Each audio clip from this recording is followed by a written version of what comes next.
Plateau d'honneur, merci pour votre fidélité, pour votre apport pour cette émission. Je vois combien vous partagez nos petits shots sur des réseaux sociaux, combien vous portez déjà plateau d'honneur. Plateau d'honneur, voilà. Merci vraiment, merci à cette grande équipe dynamique de Congo Buzz Télévision, à Chrislin Ambombo, à Jenny Soje qui me permet de se retrouver devant vos postes de télévision. Avant de commencer, je vais dire déjà que abonnez-vous massivement sur notre chaîne YouTube, sur tous nos réseaux sociaux, Facebook, Instagram, TikTok. Abonnez-vous massivement. Voilà. Plateau d'honneur, nouveau numéro avec un invité très spécial. C'est qui l'invité de ce soir? Voilà, en image avec ces tout petits extraits.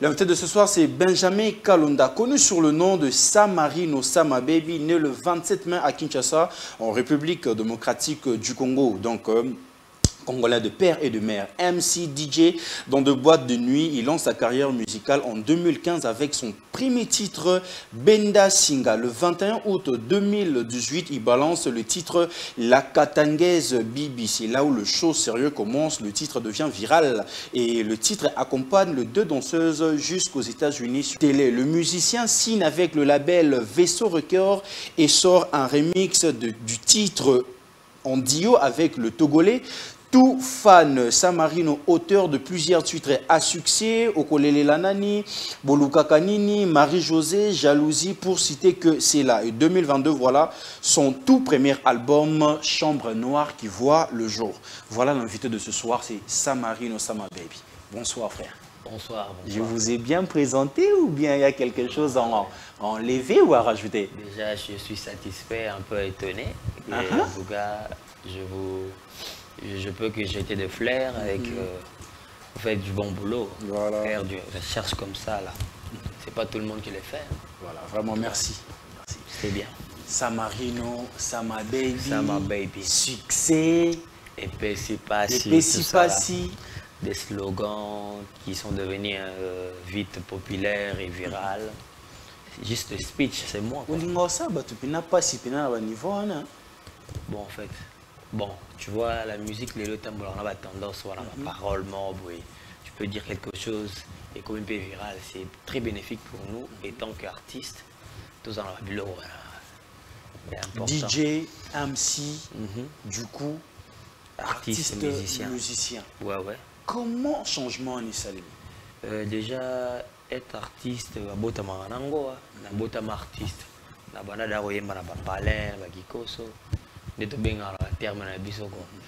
et du coup, na métier qui déjà à l'époque, un métier primordial. Je ne pouvais pas rester comme ça sans faire quelque chose. Il faut apprendre ma machine, DJ. Et voilà, on a eu la Katangaise, des salaires succès à Bibi. Je ne pouvais plus être dans de boîtes, en même temps à gérer succès. Voilà. On a connu plus de DJs à Raqueur. En orbite en boîte, papa, bêtiment, premier chant, voilà. Deuxième chant. Et ceux qui ont là. Mais qu'est-ce qui a fait que Samarino, première chant, pas succès, deuxième, troisième, pas directement, le chose ça décolle? Ouais, moi je pense que j'ai tellement d'ambition dans déjà la musique. Depuis le premier jour dans le studio, je me suis dit il faut vraiment réussir la musique parce qu'ils ont un rêve dans ils ont un rêve dans et puis du coup, quand on a fait le succès, il a fallu que Luka gauche droite pour au Tikala encore un succès. Succès à Bibi, est-ce que vous allez s'attendre là? Ouais, vraiment, à vrai dire, non. Tout le monde s'attendait. C'était un titre que les gens voyaient plus dans la rue, dans la moto, un tube bongo. Dès qu'on m'appelle Betty Planète, la danseuse qui il arrive vraiment la surprise à Moutonio sur la RDC, qui est un simple DJ fait un son, ça part pour viral. Tant que mon aki Jenny Kozwati traînant comme il va aux États-Unis à plateau à télé à Mounene, tu t'es dit que aux remercier dans côté dit que non, c'est grâce à lui aussi que carrière n'a pas payé, ils sont en vol, monsieur. Ouais, faudrait être honnête. C'est bien que dans la musique nanga, il bandait pour cartonner dans boka. Mais pour ça se faire wana et tout à la paix, écouter la paix na aura la danseuse de la Jenny, tu vois. Depuis na robo ya que Jenny a participé, la preuve année que tu benga qui est pour la image dans la carte clip. Jouer un rôle moro. Très. Pendant production, il y a Bibi la Katangaise na Yomoko avant remix. Production zaki ya Yomoko. J'étais moi-même la salle à la boîte. Ngamo moi salaire na yo quand il au sali clip. Au sali clip il y a qualité mais il faut sali clip. Et ben non banque en se disant que moi c'est là on a foutu déjà parlé ça na signé puis na borna beta na clip parce que retour et osala. Au signé au banga tsunde parce que déjà tant Bibi bimaki tout le nzembo les cas qui n'a pas succès. Nous avons déjà envahi le milieu. Sinon, nous avons choisi, il faut ça tu fais un tube qui cartonne, tu na balaba les côtés fêtes, tu na boîte ou animara, tu te rends compte que tu te rends compte na boye, non mata bena moto na zonga shinga to na mata car na oga bena unga. Mais ba ebite ke ba ebite zayo ata ba ba pemeno ba ebite ke bakaka ba proche. De comme comment hier oh yeah. Baya bolo bakazaka na yolo et ya ngwa na boye donc on faut rattraper succès là. C'est par là il fallait vraiment risquer. Na risquaka na kangisima ba relation ba ona sala wala na sala clip là. Et sunganga lelo donc et ça la gena texte na en face tanga. Et votre première production avec une maison de production, c'est avec Vaisseau. Vaisseau Record. Et bon bah réalisation remix à Bibi. J'étais un peu déçu pour la continuité, mais on n'a pas pu continuer parce que tant qu'on réalisait fit c'était bien, mais il fallait vraiment promouvoir. On est arrivé dans un stade que vous allez le ramener et vous promouvoir. Et tu fais une simple parce qu'à l'époque, tout fan, c'est pas n'importe quel bateau. Donc il y a qui star ou on va accrocher et pam pam et ça l'a ça plus haut et puis ça voilà. Bon, tout ça, featuring et Salemi, balandeli parce que c'est ton côté, tu t'es décidé d'arrêter. Non, je dois arrêter, je dois vraiment continuer ma route parce que j'ai vu, c'était la chance de ta vie. Tu fais un son qui cartonne, tu prends des artistes, la notoriété, puis en Afrique, yembi na yo, bandimi go beta na yo, bandimi ya na clip na yo. Donc c'était à l'époque pour foutre caché, tout fan na clip, c'est dans les 10 000 balles, 20 000 balles. Et Vaisseau a fait sortir cet argent. Et Vaisseau, Nenga Salagi, imaginez, je ne sais pas, soit Foutagi, même Vaisseau, Salagi Bango. Nenga Vaisseau, Bengana, mais à la fin, il a fallu que continuité, il fallait les garabaches. Mais pourquoi pas qu'au fan de tant que famille, au méja famille, qu'au sol, la témoigne, me fait saler ma bouille, saler ma bouille. On a eu à parler, c'est que j'ai compris que Zaki n'a pas faute à moyen, deux ailes raguées. Vous êtes honnête, tes ailes ou n'a rien à cop. N'a rien à cop, mon bouille. Na ebi ke na ko assumer ngote me na pesuka espoir ça nous à l'aise non côte soir non bimsoir na la ligne espoir na yo ton na vers yo non mon na que ça réalité donc automatiquement batekeloka rêve voilà zaki rêve Vaisseau zaki rêve benam nene aujourd'hui au simbelo moi nene me exploiter la ngote parce que Bibi à vrai dire au champ Bibi il fallait rapporter les bisous de ça là ngote. Tu regrettes d'avoir signé ouais, bien sûr. Bien sûr, il y a un important qui a regretté pourquoi le jeune artiste, on a un peu du bon. Tu sens comme on a la belle et troublé. Parce que beaucoup il y a la structure, la place base à la label, il faut avoir un accompagnateur à talent. Beaucoup il y a un manager, mais la belle. Mais c'est carrément que Lucas Vinayo, Lucas 10 francs, il y a tout ça, il y a promotion. Il y a la place qui est tout ça, il y a à la fin, ils n'ont pas le moyen. C'est chaud. Entre Bibi original et Bibi remix, tu préfères quoi? Bibi original parce que normalement Bibi original il y a un moment où ils font la sphère et il n'y a rien plus. Mais Bibi a remix et ça nous est moins et ces images m'ont exploité dans notre bénéficier ni na image on va payer ça image mais et il lui le royaume à voilà, l'invité de ce soir, c'est Sama Baby Samarino.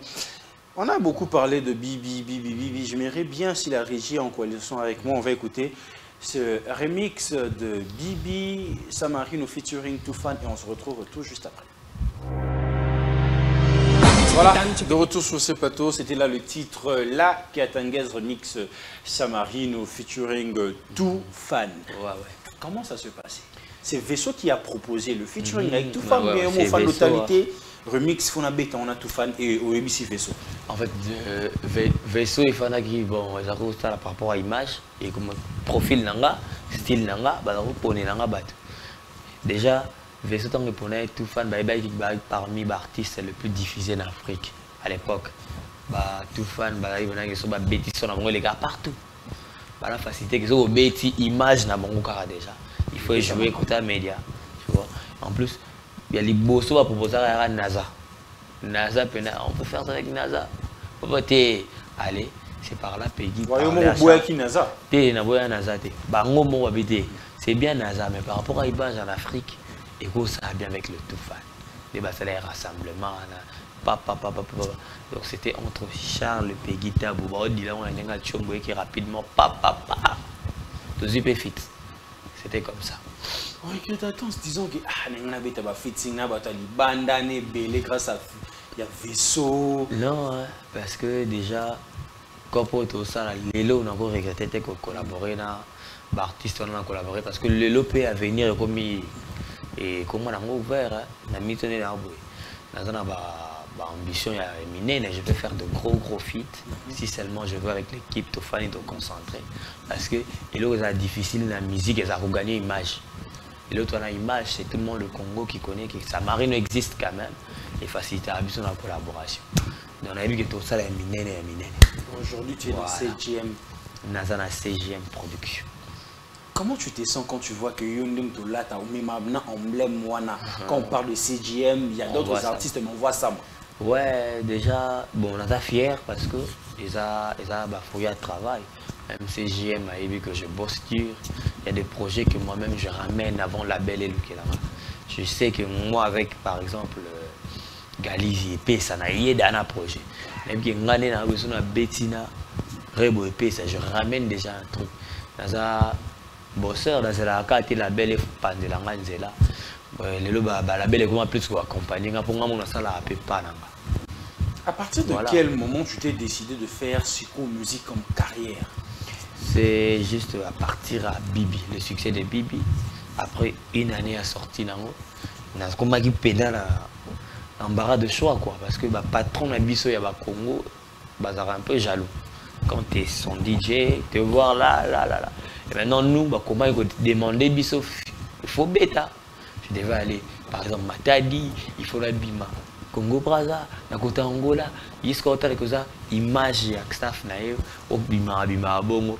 Les lorsque les bien, mais le lobby a changé face. Tu vois?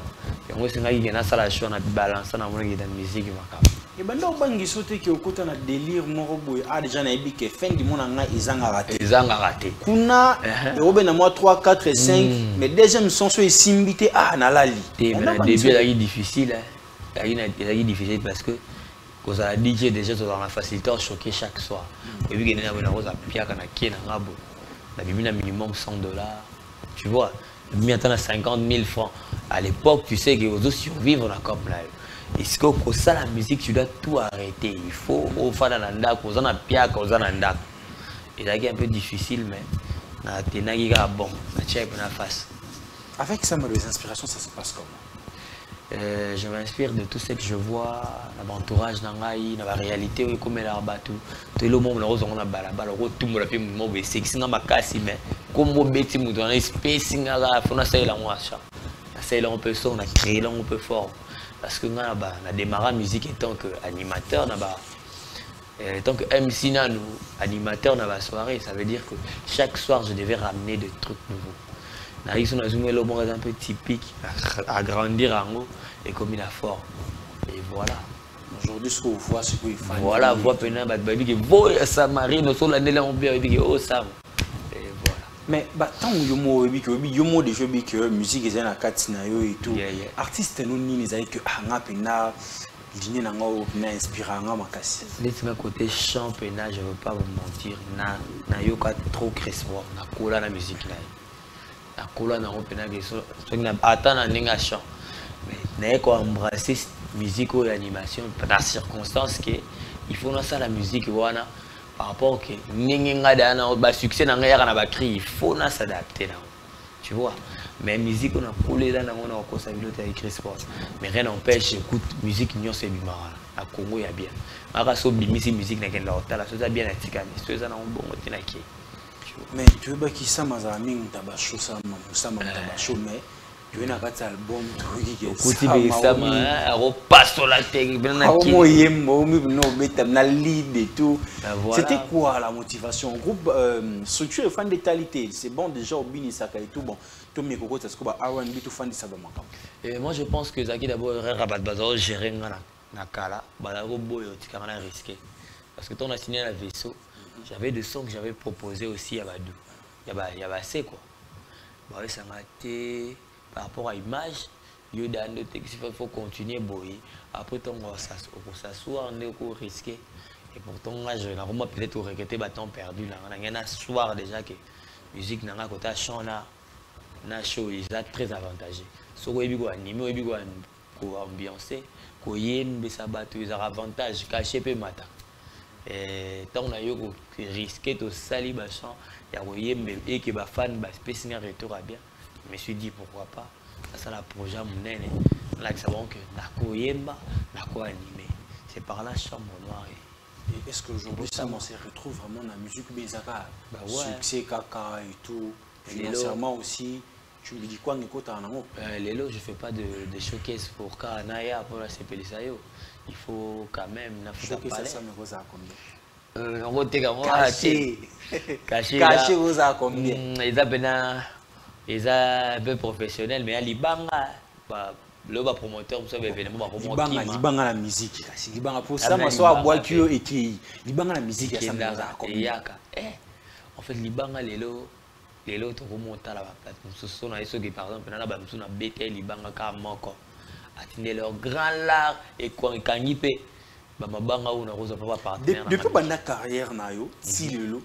Libanga ni oyo moyebike na beta pena muto na bois kae azipanga pena misi donc ya taso na singe lote ataso apesi lote na bois kae kaka na ba rote bato pena mutali ba pesa ngapela elenge bois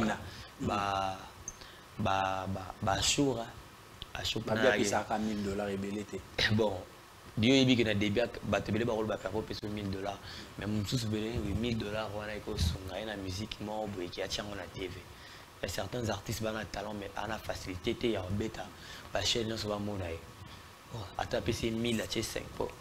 Je me suis refait, on va payer 5000. Je me suis refait, on va payer 10 000. Donc, on va monter, mais. Il y a les colonies. Na banda, na bateau, on va payer les Libanga, ça va chour, ça va Patrick Katengo. Écoutez, il y a 5 tonnes, il y a 4 tonnes. Bah, tête tendai. Moutalobi, tête tendai, on va bloquer. Rose a pu bloquer dans les Tibounas, bloqué dans Tanzanie, dans les mots, on a tourné dans un année, tête et naïf, et puis le comme un bon banque, qui est une place mobile, aussi bien balette mobile, mais c'est qu'elle est. En tout cas, on a regretté parce que la travailler comment on peut se faire fruit, les choquer, c'est ça bien, les banques, ça m'a bien, d'abord. C'était son retour, il y a feeling album, non? Ouais, ça va. Déjà des titres comme Épée si pas, c'était peut-être pas le titre où on s'attendait que quoi exploser. Et on parle de ça, pas seulement dans RDS, dans la minute, laisser les enfants jouer comme au Bima. On va sentir que les commentaires à pays, Moussous, la Libanda. Donc ça promet. Ça promet. Oui, que tu vas congolais. Yeah. Plus souvent, Bakino. Bal. Musique. Babi kuna qui c'est là. Ah mystique. Mais je me sonne bien. Babi qui c'est ça là. Dans le bélan c'est la boule si j'ai vous sous. C'est quoi? Yo bet album. Champagne noir. Ça c'est ma vérité. C'est vérité. Mais on a pas la vérité. Nzungu na ngezo ganga nzungu eto sabeke nzungu na ngamiko beke famille ba otala yango na loba ba masa ba otala me bana mai bo meka te mikolo nzungu na ngezo tosa po iba so nzungu na on ni mapeno simbino bina kisi nana nzungu so nzungu ngo nini foto na nzungu travail Ça. Yomo kano kombo no album. Chambre noire. Donc chambre ya chambre noire mulili poto mona nini. Non, na kata chambre noire faut boyer baba parti na ngaba na sombre ba faiblesse na pour samba mona na ba problème mo be pene lekeli. Na sala ba cauchemar. Motivation on peut ça comme titre album Chambre noire. Et déjà la communication album titre ça va très important. Titre déjà faut un artiste professionnel soit un titre faut titre et ramener à réflexion. Il faut pas dire mais il y a pourquoi petit chambre noire. Donc on a le décor c'est que vous comprenez que dans quatre chambre noire premier titre ça naza tellement loin chambre noire ya ngomo. Nabatami mosika likolo naza loin. On a zappé loin. Le niveau de travailler. Le niveau de travailler. Yo mon premier titre loin. Comme album. Et pourquoi on a fier nanga parce que na bossé dire na zopna ba contre molé na ba contre carré ba on limela te que yo faut simba. Ou beti bo no constater roya yo bena raison la DJ. Roya mais lelo bena ngape Samarino na sali titre. Ba titre na bamboko. La fière pour la route loin, nasal loin, la travailler fort. Chaque fois, on a bête à rabat hit. Ce qui est dans le monde qui hit ou est na zone on a resali hit. So, t'as un sacrifice, on a besoin de zone. Zone retour, on a osé. On a fond zone. Idée est featuring. Et elle est l'ondé. Bah fit album, ils aura feeling d'abord entre artistes. On a constaté des artistes soki. Basali titre bakutana te bazala l'aise te basola te au monde batito on a difficilement la succès tu vois non feeling nyona yo kutana entre bino atana tournage ko zala bien ko sekawana et puis ça va vie na la chant donc pour nga avant non to yemba il faut tout ça na feeling à bien et puis que tout ça bien to ko chara bien et puis par là tout que la deuxième étape et comment le à part que fit le roi Serge Beno et ça fit à distance et il y a un label. Wapna muta chambre noire webi. Pour l'eau on a tout ngwana. Avant album webi ça ba tout que non ba featuring libande ezala et tout aussi tara Serge Beno. Mais qu'est-ce qui a fait que Serge Beno s'est retrouvé dans chambre noire? Voilà et ça dit que production en ngai. Fallait voir ça à part na bango, fallait voir vraiment fit bon pour la image. Les baya qui na fit à Serge Beno. Tu vois. Donc ça CGM déjà na bokasi il y a peu de Joachim. Il y a un bon fit sur les arts.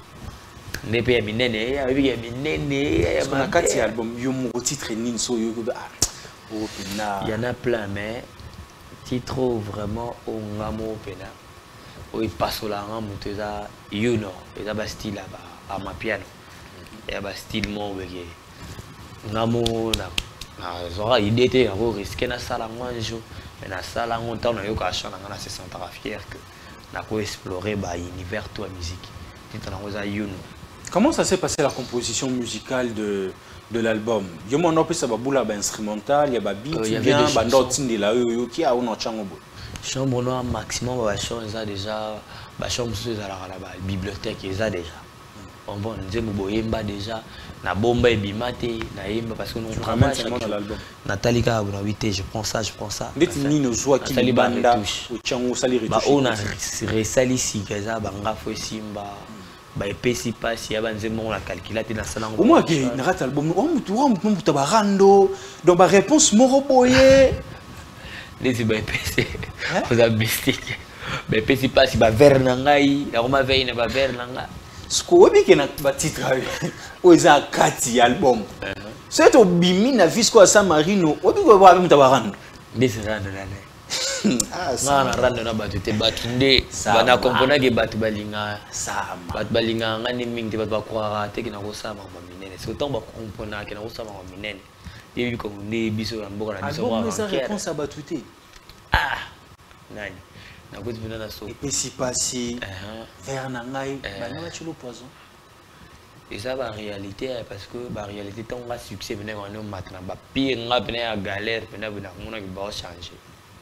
C'est la réalité on a comme veille na vers na nga ke okomi kinye va ba chilo poison da oyemba ke ngane na okebo ba ko tshela nga mungwa pour sixo non ezoya na mais no est-ce que se retrouvant là ba mususu yo mo fando tali muto fana zanete bien sûr, tout le monde a écouté on a pu dans un regret qu'il ne fallait pas. On a publicité, pib. Le plateau d'honneur, pib, comme vous avez dit, mon cas a fait Instagram, une actualité vraiment. Et comme au soir, moi si tu es moi si jamais, pour moi si tu es ma cop, non, tu es là. La pour moi. Ah, sol. Ah, va dossier. Bibi ça. Ah, va dossier. Bibi ça, ngas on a ba. Yo ça va dossier, mais ngas ko kolo ba dossier o ba pembe to lisolo nga kolo masolo nga na ufongo lo siko pembe. Sanzat. Problème nini les kayo na MC Asas. Ah, moni. Déjà si ko tant on tangi da ko moi ça veut dire trouver la non moi cité. Tout à l'heure moi cité de 1. Pour un problème les agi problème d'ambition quoi. Tu vois. Tout ça les ngai structure dans la cartel musique. Cartel musique, c'est vrai que cartel musique est acquis na budget makasté. Et acquis et sali projet mais nana besoin de soutien, il y a ba venanga, il y a ba boss nanga, tu vois. Là on a un projet mais faut na c'est l'entrée pas kitoko. Faut na beaucoup moi des dédicaces, faut na créer moi allo chombo tine na distribuer la musique ekuna. Cartel musique est acquis bon. Parce que il y a des artistes à Liboso que la fongoli motema na bigende za structure na ngeza to meka première son la collaboration. Mais une écriture commis il peut une inspiration na to meki ko to pesa na pesa direction artistique. Nzembe tiboluka ka nini maman nze wana na joie na direction artistique. Na joie pe na production, ça veut dire que j'ai eu à mettre bas fond. J'ai eu à mon bas fond ko banana audio ko ya na clip. Donc il faut na créer na bengi na boki tel na beti tel na chez moi 500 na bengi relation na mo boya réalisateur ya ka ça. Moi na mai ben ça mon ambition, tu vois. Comme na stade mo boya qui succès comme il y a vu quand des succès des ala. Succès à la poison. Jalousie déjà pour être sincère, déjà tant ou déjà jalousie et ça clip à jalousie d'ailleurs ça la madame mes attentes. Normalement d'ailleurs à venir et ça peine. Bilinga je côté.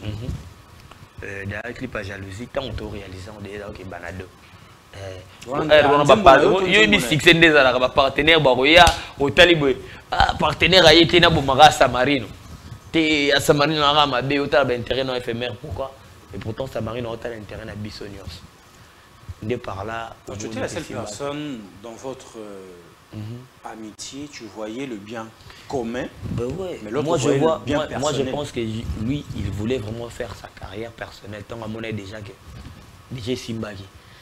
Et il voulait vraiment qu'à ça la Yemora Meganan. Tu vois. Tu as deux chansons au bêta. La place de la commu. Tu t'es dit, il a avancé. Ouais, en tout cas, c'est difficile pour nous. Yemora à se mettre. Est-ce que Naza bien? Est-ce qu'il faut bosser? Parce que moi personnellement, na yebi. Nena linga, nena stade naza vous avez qu'il faut na bosser na baksa. Wana yemo pena, on a mieux placé à répondre. Mais moi, autre que ça là, na oe ko sala na cartel musique il y a plus que au date ça là. Aujourd'hui na cartel musique il y a plus d'artistes. Tu enrôlé déjà deux talents.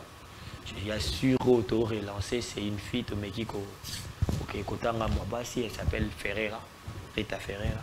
Tout ça les titres mon Panzani tout maintenant on a titre moko pour essayer en côté non na game battement mon image et donc c'est difficile la musique il y a production ça d'abord qu'on travaille image artiste a un talent mais on a image et réseau na il faut kuba pour on faut ba simba il faut ba tirer na page donc pour aller na plateau c'est ça l'image en fait et cartel musique tout ça ma casse on développer to créer l'image bah pour continuer la game à partir de là et faciliter au score.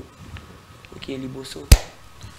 On regrette non le souillon monter moneza que o aider bat musuba kende mais en retour on recevoir o yozo pesa. Ouais, on se yango créé à bénédiction na biso. Et on monte que Léo na sali chambre na bat le belango bat malgré bat contrecarrer nga que pour simbate.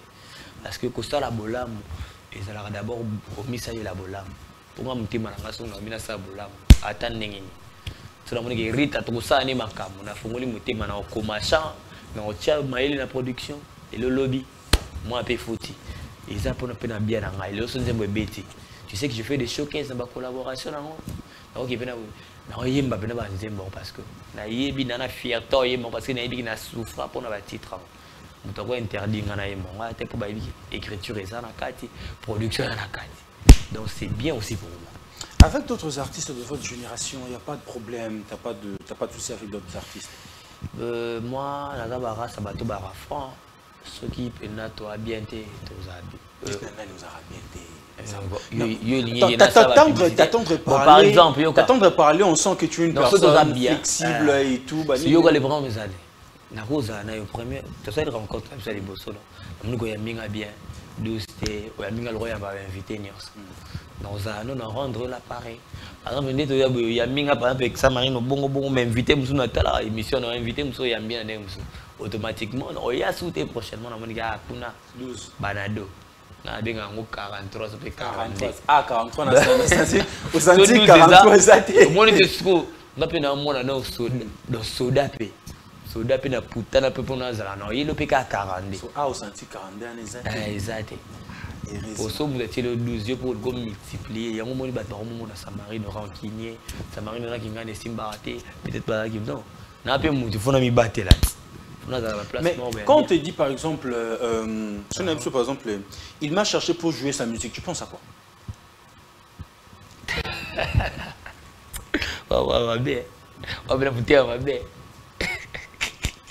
Ouais, je pense à quoi? Tu pensais à Nini? Je pensais à les passer quoi. Les passer. Les autres là, ça m'a. Bon, à l'époque, beaucoup des artistes, quand j'étais DJ, beaucoup des artistes venaient aussi, frère Bétel Langaston, tu vois. Parce que dans un DJ, on a un staff, moi, par exemple, les ça cartonnait déjà, il y a qui trambar avec comme un métro bar. C'était l'endroit référence à tous les jeunes. Il faut pas louper, avec des Samarines, soit petit chant à la soirée. Et ça a fait quelque chose. Et c'est là où quelqu'un t'a cherché pour jouer sa musique. Ouais, c'est logique. Et il est arrivé que tu as écouté une épée, ou tu as gardé contact. Ouais. Tu as gardé contact, tu as gardé contact, tout ça fait bien. Et là, on ça, ça m'a dit ce que ça n'a bien été. Ce que ça n'a bien été, ça veut dire, tu vois. Ça n'a cool. Ça n'a bien été, on a rendu l'appareil. Pour moi, les deux un jour, ça m'a dit, maman a danger, tout ça n'a tout bien changé, on fasté. Alors, puis ça m'a beauté, PC beauté, ça n'a clair, clair. C'est-à-dire que non, PC, la célérité, gentillesse, soit bêtis, on a qui pas mon monde, ami moi en commun, on a diminué. Et comment on peut commettre le peu PC, on aider mon beau père. Oui, bah tu es une source d'inspiration. Assez mieux pété, à Ibika qui est haut, il y a mon Samarine, plein de titres. Artiste est belé. Oui, BTP carton un peu. Bah DJ peut bah ça bah utiliser bah cri dans rap, il oh Samarine. Qu'est-ce que tu bah créer belé na ça. Oui, puis après mission na ibike oui dans la réseau sociale bah créer belé au mana boaka parce que par exemple ngapé la moto. On va faire un collègue bah on va créer moi on va faire na maticien on appelle ça. À l'époque biso to yara ba animation mon bon to ba ma média yo choqué bateau. Yo za ba animation na ba boîte na sala ba créer nani aliaka yo bo excusez nga avec ba sinara DJ banani aliaka yo na sala ba cri to boka ba cri comment un succès le roi ça va bébé ça va bébé ça va bébé bébé ça va to imba ba on a cri na yo ba par exemple ba on a peso na beblo soki na meli biloko nanga na yoga catholique tu vois ba yemoko aboma vina bazoteka bango te osoba bango te zonga na odeti décrit morobo mais ça va créer oyanga na s'identifier na ngotong na banda carrière na ngata DJ ata na boy okina balembo tuni histoire mais odiki na mutu moko zonga betela ngo musique titre mais quand tu parles de ça on dit que c'est mutongo pe oya pe boy tuni Samarine na celle roi ebi Samarine te manquement de respect. Donc c'est te comprendre que yom peut ça décrit wana. Oh, ils ont écrit to yema na collaboration pédagogique to yemi décrit yozo beta c'était na to yema na collaboration qui photo beta fit ngana yo olongoli ba cri o ba parti ngana yemba o yembi on a son mususu sans me dire que na yemba. Donc yo na studio ils manque respect pour ngape na artiste déjà. On a ngape na beti da ba chez beta. Les manque respect que ba titre to ça na yo. On faut intéresser. Mais quand ça s'est passé comme ça, pourquoi pas appeler la personne et lui dire carrément que j'ai pas apprécié et tout? Déjà à l'époque, par exemple, tu fais la star, par exemple, pour série ou une compétition, tu fais la star, et puis que tu bien, ça, tu fais la star. Bien, peut-être il y a manga, il y a 12 mois, et tant que tu respectes, c'est réservé. Dans la distance. Bon, ce qu'on a vu distance, c'est que Samarino, rancunier, santé, non, c'est préservé. Comment on Samarino? Et comment peut que Massan bien, mais pour commis Samarino, au mot bêta fait 43 PT, 43, c'est trop dire. On va bien sûr c'est on a forcé d'en faire comprendre que pour le moment, il y a un mode difficile. Soit c'est qui n'a pas parce qu'on a collaboré peut-être avec l'artiste, on a l'icolonaï. On a une image, on a un succès, on a collaboré avec la petite chance. Il y a comme un petit titre, comme un hit, tu vois, on a ouvert d'esprit. Mais quand il y a 12, c'est pas moi. C'est pas moi, mais succès, il y a des problèmes. Dans un problème, succès, ça a un problème. Succès, à un moment, on peut dire, on a des collègues, on a DJ, on a bande, ah, on a ça, qui est comme une année. Puis il peut y avoir monio que oh ça m'a une seule roi et bien ta boyo beta musique non. Pour yo commis artiste, on t'a la gare mutozara net au Kembali pas long à kuna. Succès que y a là moi on est belé. Oui que succès change à peu mais comme tu dit par exemple il venait manger du foufou chez moi, sachant qu'il était fâché et le lendemain, il a pris ses distances. Pour nous d'abord, il y a un manque de respect. Étant qu'une personne civilisée, bien éduquée, je ne peux jamais parler du Marambouana qui est Damas, parce que le fan, le temps que la TV, il dit l'oignon le bat. Il dit que touché na attends on a problème na touché na parenté na touché na intimité tout tant ça ça m'a une image que au beta lisolo na plateau gaillard lia foufou osa impoli.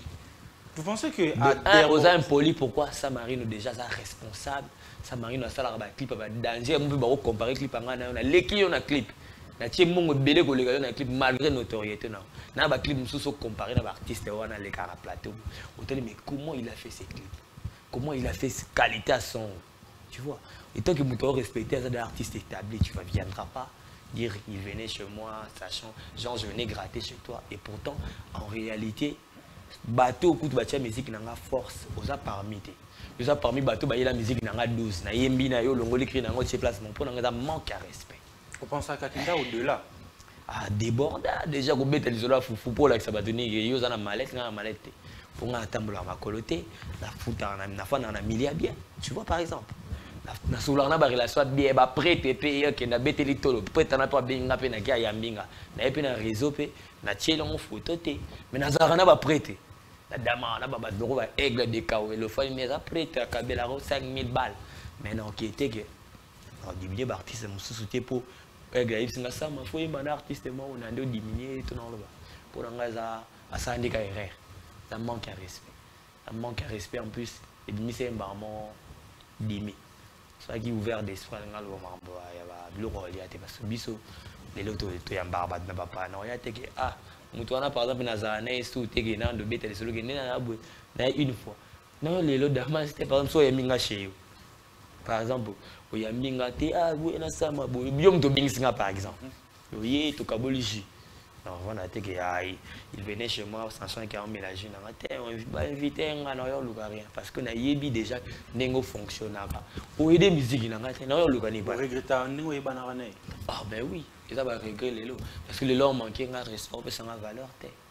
On a des artistes établis, na sala ba bibi, na sala ba mbedi sali, na sala ba jalousie, ba artiste belé couturier, à payer sa respect.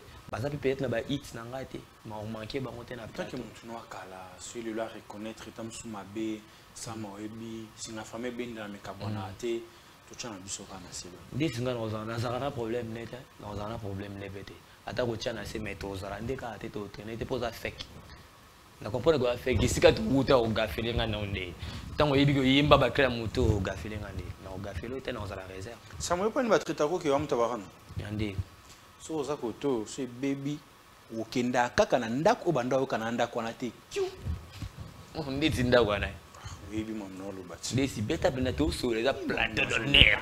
Parce que on a parlé de consommer au balinga. On est plutôt bandit au bêti, mais on est tangi na biso comme maman. Tout le temps avec comme maman, tu mais tout le monde avec la. Tout acharnement, non. Tangi comme maman. Ok. Vous avez qui boue, des bandits qui ne s'imbitent. Non, c'est faux. C'est faux. Il faudrait déjà qu'on y ait battu.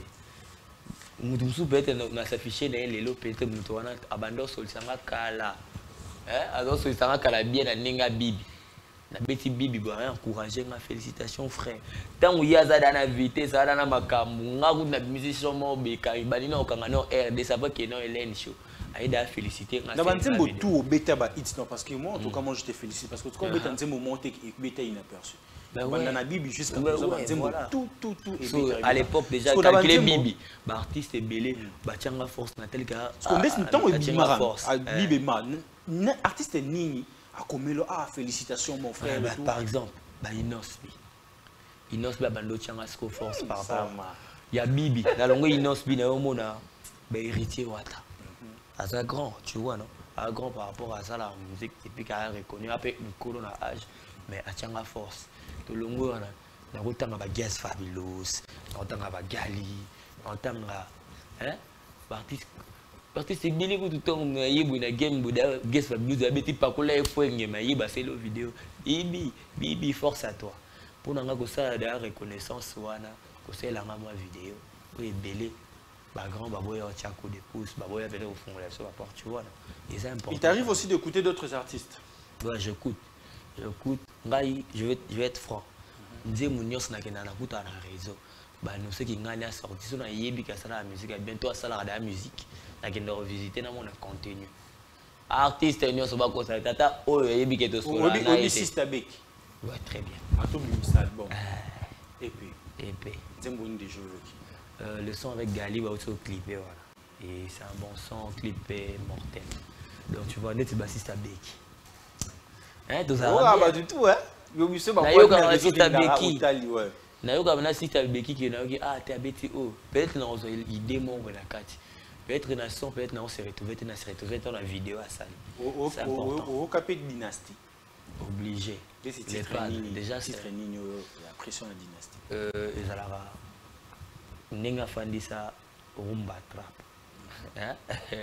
Et là il on va s'attendre te. Ngai nganai nambe yo moko yebi eza kurumba eza na chant rumba ya détente. So ba tcham pena na trap na yewana. Vous pensez qu'il a innové quelque chose? Mais c'est eza de lo ba c'est pas non yo kande ba yimba ngote na club. Ba yimba ngolanda te ba critique tu vois. Et mo ba fan ba préférence. Maintenant, cause des gens qui sont dans un club, mais bako panzana. Babsu ba se retrouver. Pour nga à innover, à innover bien. Oh, ka album on tout hein. Félicitations. Ka na album on tout hein. Félicitations hein. Na bima bena na club. Na yo ga mais ce que ils a bien été. On va peu frapper le bapé qu'ils a bien été. Ils a bien été. En fait, ce qu'ils a bien été dans mon il ne retient très bien la chanson mon coca. Mortel 6. Mortel 6 c'est très bien dans ma préférence. Dans ma préférence Netiba. Adieu, oh, adieu. Adieu, kende orinye. Adieu, carton. Na Soukali. Soukali vient à parler bali fanto, bali là ba wala. Bolimo Souka, Soukali. Bon, on va deux trois préférences. Bon, pour être franc, moi je suis sûr album de na yoga mais nana ba kiffé ce qu'on album voilà donc au yoga na yoga ba chambre moi bien ba moko va non si c'était publicité ma casse ba ko na ba page na bango ba cha non si c'était mais na yoga album na yoga peut-être ba son moko kaka sur 10 euros ça combien on a au côté moteur na attends au côté moteur bon ba fan no ba une place au côté ba dit que peut-être artiste la bisa misa qui 1500 non yo ka peut-être moko to dé ba fan ba yebi en plus to ko ça ba congolais té ba yebi so ba yo a senti pena ko ka ba album alors j'aurais 4 papiers à te présenter et ça ba kuma ba artiste yo pona kaka na 4 ozwara moko après on peut se suivre mi balé na ko ya na fa na yo mo bando pona to yo mo pona ngana wa tshelo kaka siko Je veux dire que yo Alexandra ou Alexandra par exemple que dans le numéro 3, dans le numéro 3 on a tangelo combo artiste ou yembika nzembo ta parti moko muke. Ah! Si wa chego. Vous devez que na pas si pela kana musique na été. Yaka 4 kaka. No yemba te no yemba nzembo na kana place na yo mo. 4 kaka. OK. Ah, Sam. Oka banzembo ba tutu sama. Te ba boye ba de banzembo ba. Bon nazana mu ayo windite. No yemba kan nzembo na bien. Sona yembi so ba yembi nzembo no. On a 1 2 3 4. La bandi na o. Ah. Oponi bena o. Na habite so ezana nya. Wow. Franco Luambo. Bon. Uzalaka na yo très impoli. O mangaka na yo nde batu poninye. On a polémique na suka. Oh, la PC est musicien. Vous pensez que la musique de l'époque et la musique d'aujourd'hui, il y a différence. Je ne vais pas te mentir. La romane a besoin de solo, monsieur ou ta papa vie. Dans le projet qu'il y a dans l'avenir, solo, zaiko, c'est bellement, crime, peut-être parce que nous avons calé ça la sika.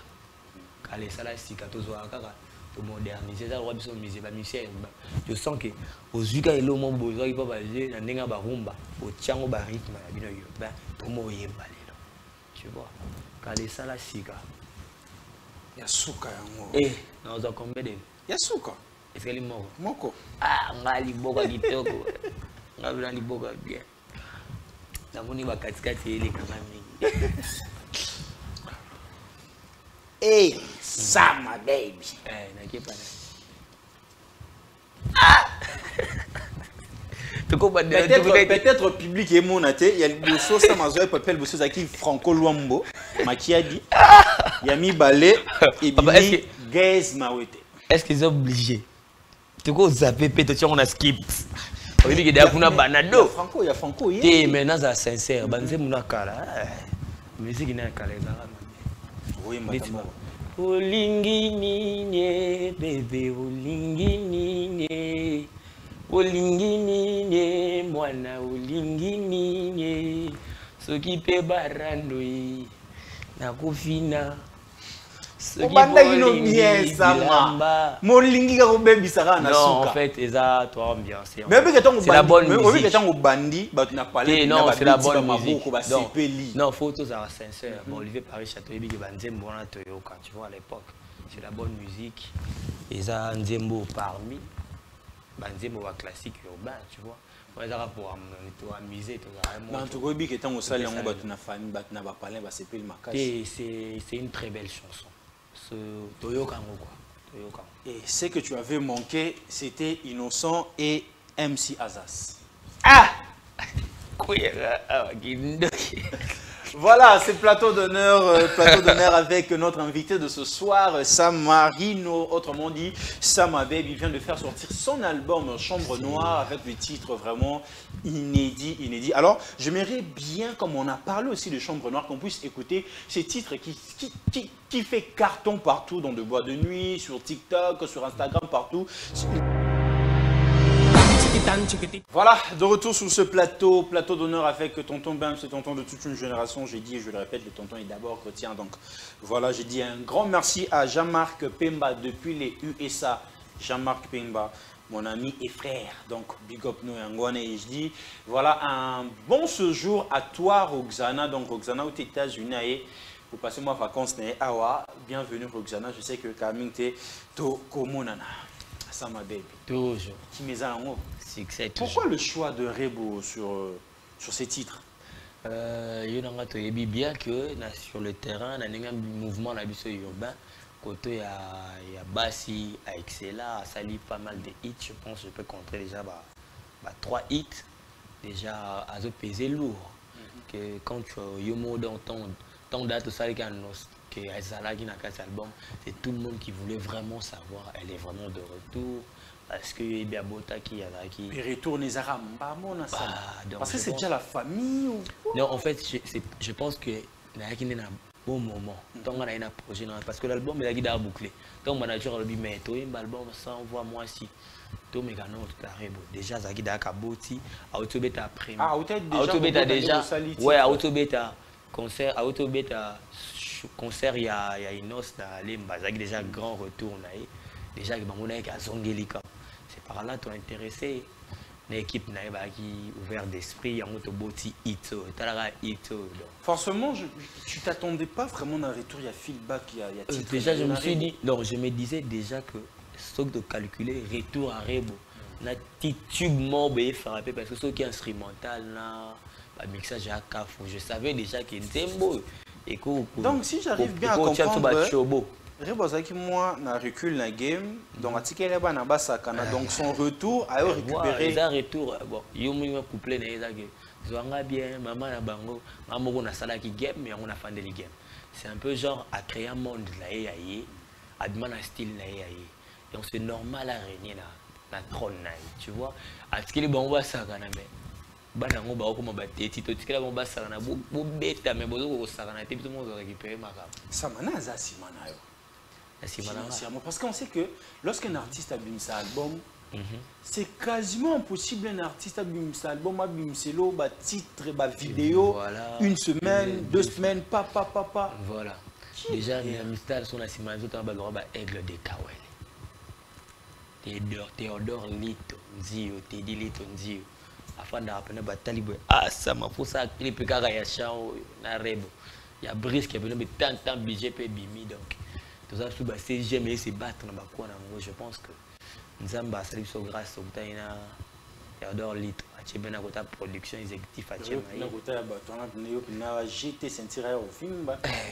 équipe à des gars très makaka manager ba Obunda ba Olivier Paris ba Obunda la minute je pense que équipe à Mabé ba Cédric Toto pe bazawa na Nzamba Mabé komi équipe et Mabé. Je pense que le soir avec Rebo, il faut que tu vas se faire il faut que tu aies un média, tant que fan de la média, pour comprendre que tu retournes. Pour les fans d'été, retour au Nyon, les fans d'été. Et ça d'ailleurs bien, mais il faut un titre, on est pas sûr que l'on va payer RDC comme titre d'Afrique. Donc, tu as une chance, tu as un livre dans le week-end. Donc, ils ont une vie. Ils ont la vie. Donc, tu as sa chambre de mais tu as qui n'a d'où quoi. Bon, vous avez chambre. Il y a un clip à patron beau gosse, ça là on a Zanzibar. Il faut voir clip. Vous tournez déjà. Il y a ma baie. Yozan Tabaran, qui n'a pas niveau tout. Tina gota boulot, tchara baninga panzi. Au monde c'est la répétition. C'est bien mon bon monde. Mais pas ma musique kaka. Non. On fan de tout le bon album de Jebimi na ngwebeta na on a fan de sa pekli. Bat bae bara ke sama batu ana bata force na sima. Batona baya. Pour ça ra passi ka. Et ça la passe il faut pas nous citer. Batona bayaka ceux qui osent travailler bien. Au travailler bien, on dit ça on a précédé. Na tina forcer na malem le babi ngalo bébé bien ngati na kana yoy non perdre de charisme était au moins respect à la. Est-ce qu'aujourd'hui votre famille est fière de vous avoir comme artiste Aujourd'hui non ça fier ta famille. Avant ils allaient qui difficile bandima que d'abord on a dit que déjà eu des métiers dans qui respecté on aura bon la musique urbaine yomo ebi comme à niveau ni namboka les locaux mission urbain ko yaka na projet pe boningi simboka donc les là ba fier là je pense parce que fandi donc bon mon équipe moi a travaillé donc ma famille non on est très très content très heureux de vous avoir plateau d'honneur si maintenant la partie mon robot et la partie photo mais la Paris changana yebite parce qu'on explique partie photo moi ya ndeni ouais non bimiselo a on a ba TV au nyonso photo a 2 personnalités et vous avez musicien 2 musiciens vous avez 2 footballeurs vous avez Tamsubilo Rolia c'est à toi de choisir et de donner plus de détails sur la personne ou bien sur la chose en question. Ah d'accord. Vous êtes 2 personnes par exemple Mais na sepela na bango na sepela mambosa la so nazo obligé quand même moko. Pour nous moko lobika. OK. Voilà, c'est Samarino Sama Baby, notre invité de ce soir sur plateau d'honneur. Partie dédicace, partie photo et on se retrouve tout juste après.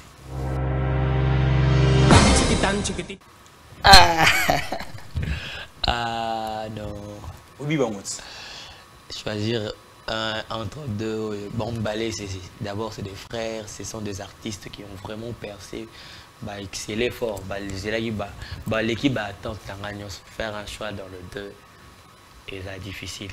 Tu as fait un featuring puissant, tu as fait un featuring dans l'album avec Gali. Bon, je pense que c'est des artistes très talentueux, mais dans un univers un peu séparé. Il y a un délire, il n'y a pas un local. J'aime le côté où Gali Aramena chant typique à Tchangona Yoba. Quand Gali chante Nzemounae, par exemple, tu sens le roi Moutoyen Barumba, mais il y a un rythme à Yoba. Pison Azan Nakoyembela Yaki urbain, Soyo Komone, le roi Moudafa na Nigeria, na Stemai, na Nyos, na vibe, na délire, na texte. Azana Makamune, et les rois Mboka Mambo, mais maintenant na RDC a créé mon membre. Je pense que Kopona na bango de la mystique. Japonais exact bon on a respecté à bango de et là c'est pour le travail là bon bah parmi bateau bah c'est mes mouvements quoi. Deuxième photo.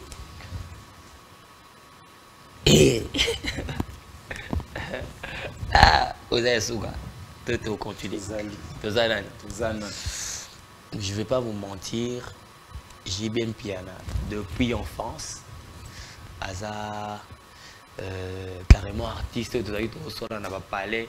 Par exemple, Bafan, il y a à l'époque, il y a la VJB. On a un quota, donc il y a un quota préférence à un artiste préféré.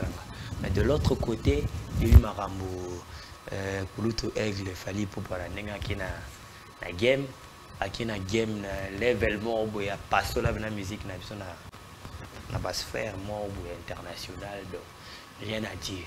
Rien à dire. Je dirais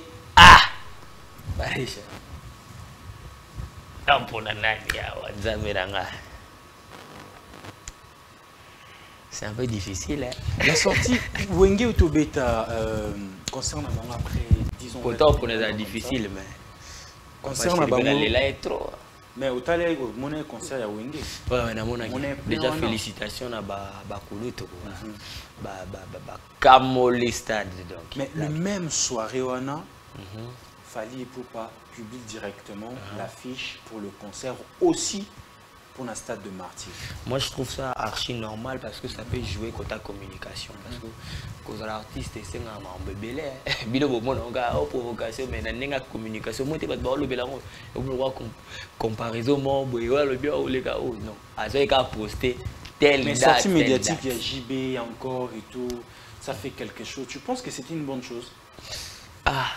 Il y a le roi jeune boy dans sa musique, là, on a fait ça. Toliba, vieux, moi je pense que c'est un peu déplacé, mais pour Nanga, Kuluto na biso JBM piano, assez mukula ebi eloko ya lingato. Ayebi o ya lingi, ayebi ndenge réclamer, raison na ye. Nako débattre sur choix na été, on a besoin d'excuser moi. Et moi je pense que défendre des cas à côté na. Vous pensez que la 5e génération existe? Génération la musique. Mais il y a génération d'abord, photos à sincère. Génération, ils ont la technologie génération. Génération, il faut que vous la génération, il y a une tendance à sika, il y a un habillement, il y a un style. Vous pensez que fallait ramener quelque chose? Bien sûr, au bout à l'époque, tu fais depuis de 4 ans, 5 ans, il fallait faire. Au bout ils ont ramené le style, habillement, basket, ils ont ramené le style,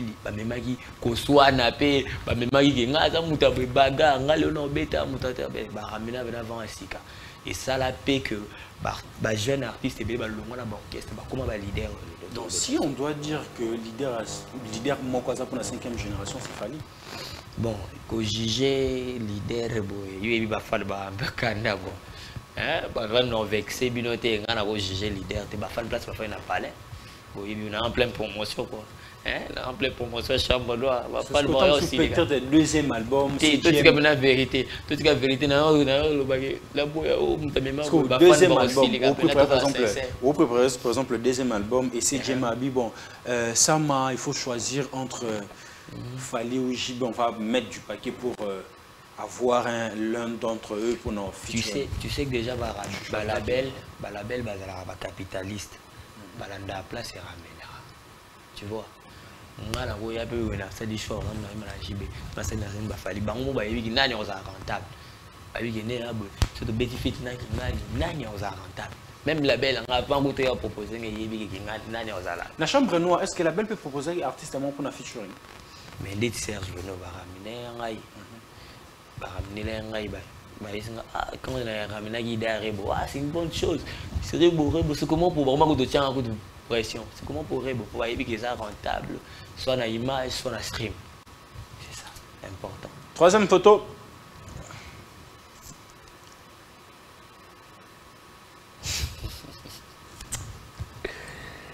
Sama baby. Succès. Oh, c'est que bien bon voir. Pour la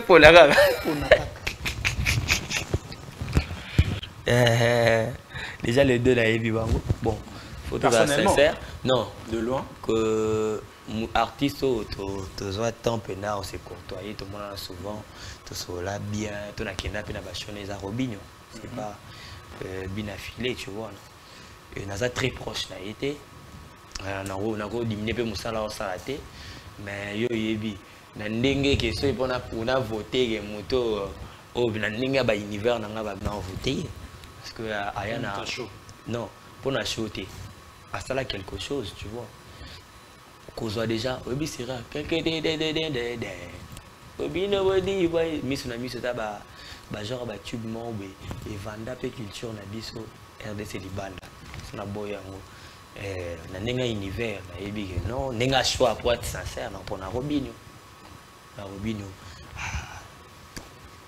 vous pensez musicalement entre Robinho bien affilé?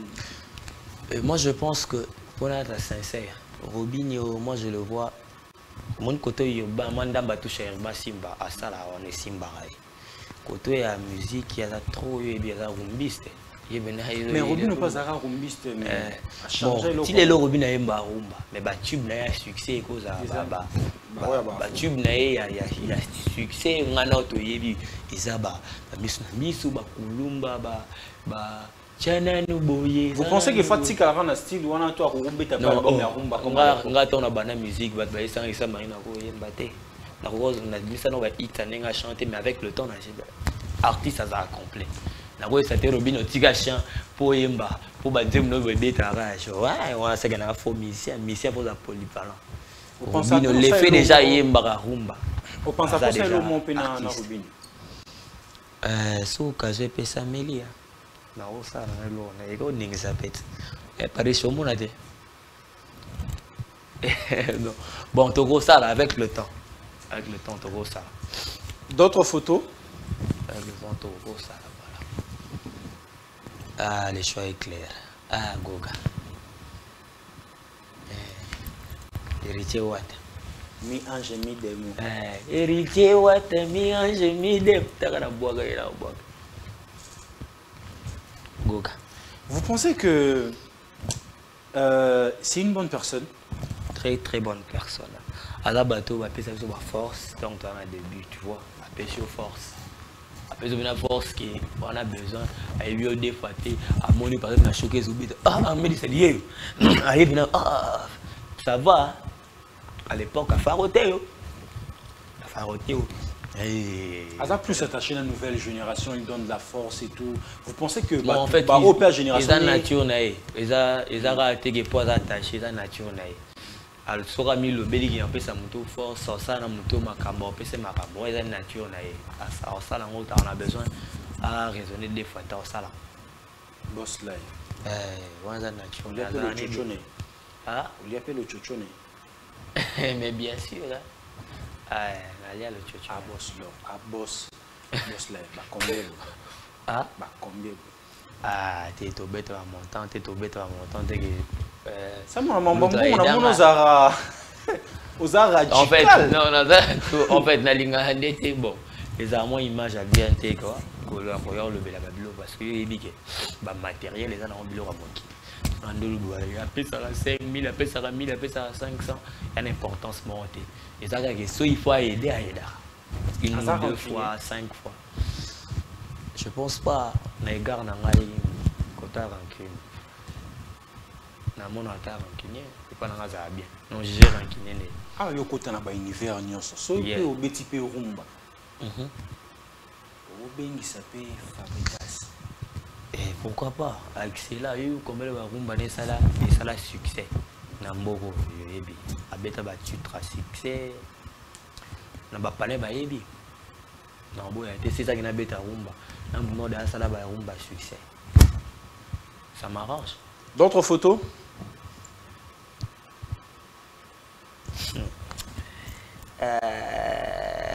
Bisho da yo. Anita mutu na ngai rebo chulo. Anita te mutu no. Ya makasi. Na yimba na écoute peut-être avant on a mal rebo. Malheureusement je suis en train de s'arrêter peut-être quoi pour de l'autre côté? C'est pas ça. En plus, on a des autres sur la mamba battu. Par exemple, que Deni Yosolana, non. Mais ils ont boule à jamais tu le. Sur bébé au long côté, donc. Na jamais na riboto no beta lisolo ke mono koto Anita bimisi boto na ofa na Anita na nenga téléphone. Ça là nga so Anita chelo ka bien la raison on a commenter na partager. Tu le maintenant à partager. Vous pensez pas que ça dérange aussi Rebo? Non, ça dérange pas. En étant proche de lui, non, déjà, elle n'est pas problématique. C'est un... Bon, tout le bas, as artiste déjà professionnel, il dit que Rankine a moto. Oh, il y a salaire, ma bête. Est-ce que vous pensez que Anita et Rebo, à peine la rancune, ton problème est là au monde, yo courtois, tous les deux personnes. Anita parce que déjà fait beaucoup de temps qu'il t'a payé. C'est ça que tout le monde en a appelé la télé. Mais t'as un chombo. Il y a un monde qui dit bah texter. Oui, la banque c'est numéro c'est comment. Mais jamais tu fanda. Tu bêta les solo pour tout. Bobanga moi et ça professionnel quoi. Moi son aïe tu bêta ma son abi son ministre des abonnés ça bien aïe nana bien aïe. Wa accrocher Rebo mon abo fanda. Délire mais man réseaux sociaux. Est-ce qu'il y a délire à ça dans vie normale? Bon, Rebo a déjà, moi c'est tout comme engagé, tu vois. Mais je pense que Rebo a Rebo. Rebo c'est Sengi, à Salavabo, à Ganga, à la vraie, à Nazala, c'est Sengi, à péter, à l'obélo, mon va ça la réforme, ça là. Vous avez la vraie. Je la rapproche de rien. Rien. Non, je pense qu'il y a un délire, il y a un monde, il y a un monde, il y a Simba. Vous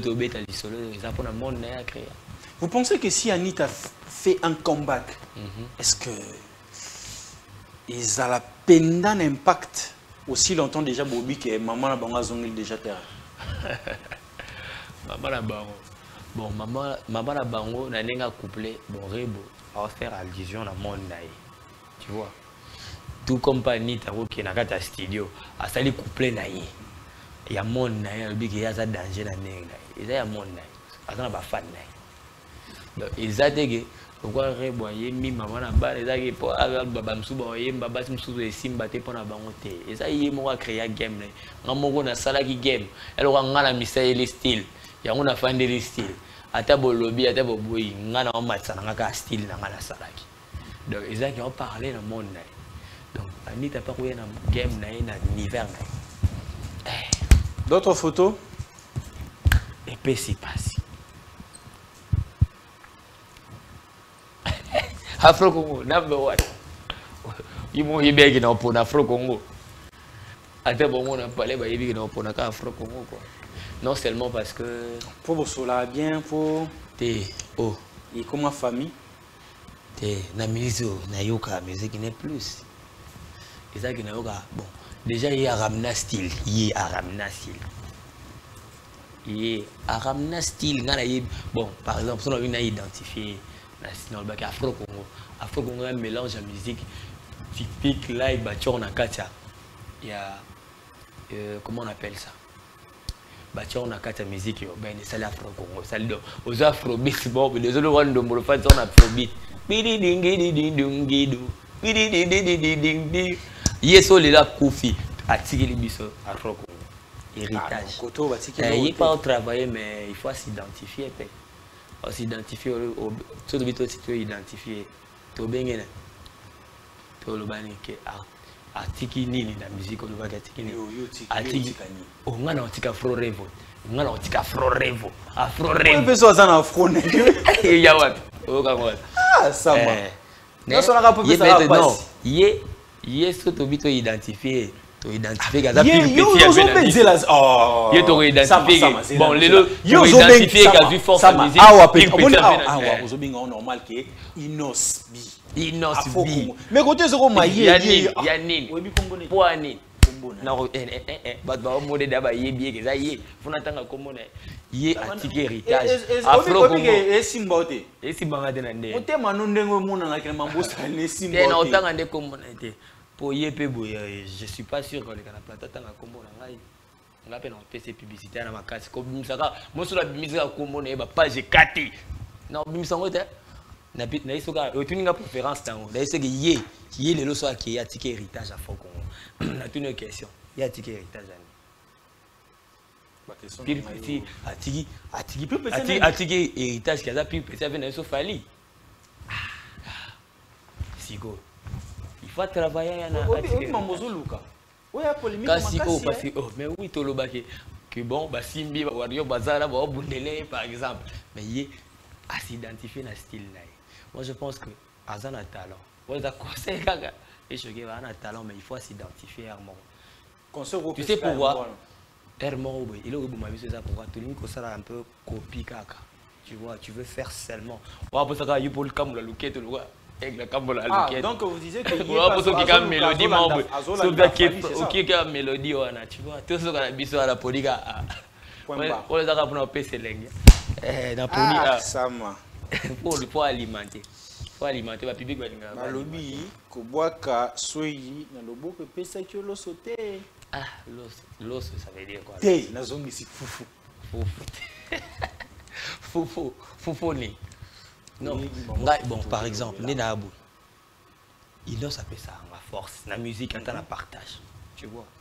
La musique, quand on la partage, force, c'est ça pareil. Tu ne penses pas qu'un jour, bien au besoin, on est innocent. Un jour, bébé n'a pas problème, il y a qu'à au bandeau. Bon, la vie, n'a pas de problème. C'est le on a des problèmes. Et ça, on m'a envoyé, tu vois. Ceux qui l'ont salé, ils l'ont bien. Tu as des capos samarino à l'obéla, on m'a bien. Ah, bon, il y a un direct, tu vois, que samarino, il y a un salinga, on m'a bien. Ah, on a un froid, tu vois. Tout ça est bien, toi, on est bien, tu vois. On a raisonné, tu dis, ah, je vais trouver. Vous pensez que j'ai une personne vraie? Moi, je pense pas. Je pense pas. Il y a un jugement, on va l'année prochaine, on va juger. À l'époque, les gens m'ont changé, non, jugé sur la vraie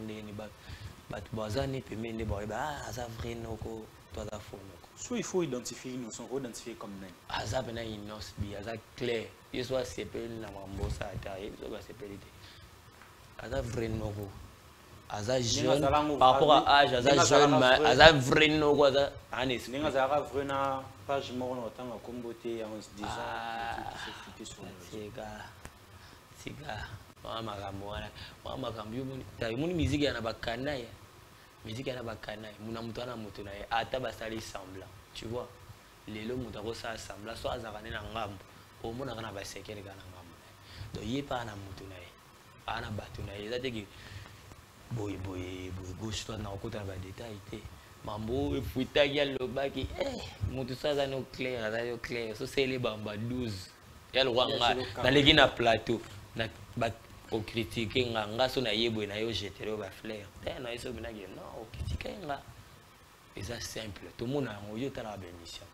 Oui, bien nazana innocent bien, nazana na mutu wana bien, nazana bien. Oui, bien. Dernière photo. Waouh, c'est fini. Ça a été un énorme plaisir de partager 1h20 ou 30 comme ça avec Sama Baby. Quelles sont vos impressions? Je pense que mission mystique, il y a un concept en tout cas, vous continuez vous pouvez quand même image dans mouvement la vie dans les médias, vous êtes direct au bangaté ou quelle est la tactique, c'est une vraie question. En tout cas, na CPLI pour la boyaminga quoi. Donc voilà. Merci pour la pierre na deux boutier la chambre noire. Quand même message qui chambre noire. Voilà. C'est que les gens doivent retenir que Chambre Noire est disponible. Et bah titre, bah vidéo, ils ont continué toujours. Ici, Kobima, on a miracle et tout. On a salé dans Moussala. Pour finir, vrai ou faux, Samarino à la moitié? Encore, Gablette aussi. Vrai ou faux, Samarino à la moitié? Vrai. Vrai ou faux, Samarino est père? Samarino est père. Vrai ou faux, l'album de Samarino, musicalement, lyricalement, côté succès et l'équipe puzzle? Ah, mais l'équipe, je ne sais pas si l'album a succès dans la minute. Je ne sais pas si l'équipe, tous les chaînes dans l'album ont été comme Banda, ben, album est bien, je ne sais pas si K.O. Vrai, Chambre Noire et l'équipe album au Tangiwana. Avec le temps, le public va comprendre. Quand on a un album, la première chose, on a une mélodie na yena makamnanga sika. Na sali ni copier coller. Na landi ni le colomo boete. Nga innovate. Et na yena makambo sika. Merci Samarino. Merci beaucoup. Merci fidèles téléspectateurs, vous étiez nombreux devant vos postes télévisés pour suivre votre mission Plateau d'honneur. Je vous demande de vous abonner massivement sur tous nos réseaux sociaux, Facebook, Instagram, TikTok, sur notre page YouTube aussi. Quant à moi, je vous dis bye bye et bonne suite de continuité sur nos antennes. Chiquitan, chiquititan, tan, tan, que tum bam bam, que tum bam, que tepe tepe.